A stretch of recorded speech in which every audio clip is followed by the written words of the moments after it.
Well, I'm sure you have come across it where you hire someone and they applied for a position, but they never won that position. They just wanted to.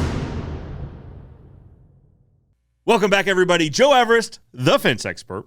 Hey, one of the most common pieces of feedback we get about the Saturday morning live Ask the Expert segment is those things are long, and they're not wrong.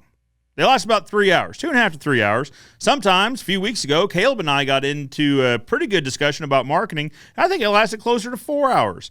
Nobody's got time to sit through 4 hours of listening to a couple experts talk.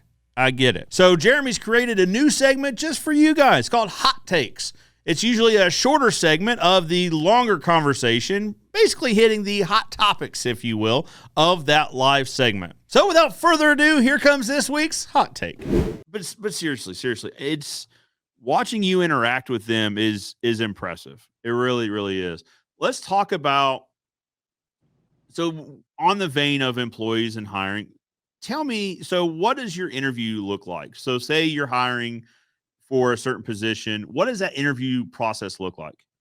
Okay. So we have a hard time finding. It's not easy finding people, obviously. So that's the hardest thing. Like it is, go through one in 50 that's even going to show up and then give you the time of day to really interview them the way you want to interview them.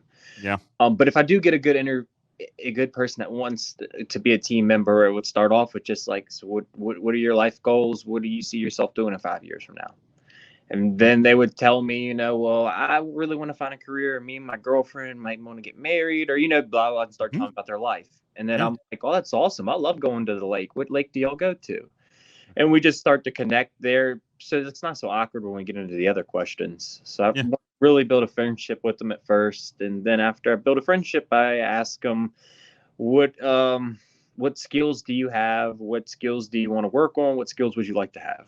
And then they kind of tell me about like what they've been doing, how they did it, and what they think makes them so good at it. And then I ask, well, do you like doing that, or what do you see yourself doing? And then they tell me what they want to do, and we move down the pole of like what positions I have open, and then see if those positions interest them.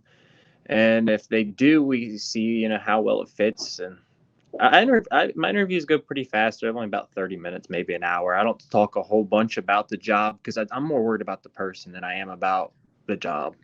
Bingo. And that's kind of that's kind of how I thought that would go.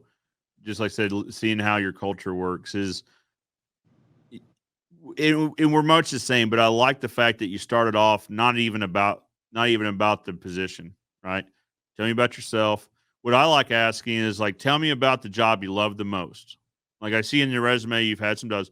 Tell me about the one you like the most. Well, I'm sure you have come across it where you hire someone and they applied for a position, but they never wanted that position. They just wanted the job. So I make sure like at first, like, cause they come in and they're, applying for a forklift or a material handling position or something. And like, does this dude even want to do that? Like, is he even going to be showing up, or is he going to come in late every day and leave early because he doesn't want to be there? Doesn't enjoy it. Yeah. That's how I got to figure out first if that's even right. And then if what you are interested, if we even have something that at our table to offer you. Yeah. All right, guys, that concludes this week's Hot Take. Did you like it? Did you not like it?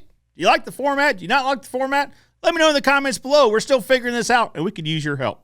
But for now, I'm Joe Everest, the fence expert, reminding you that good fences make good neighbors. And I'll see you next time.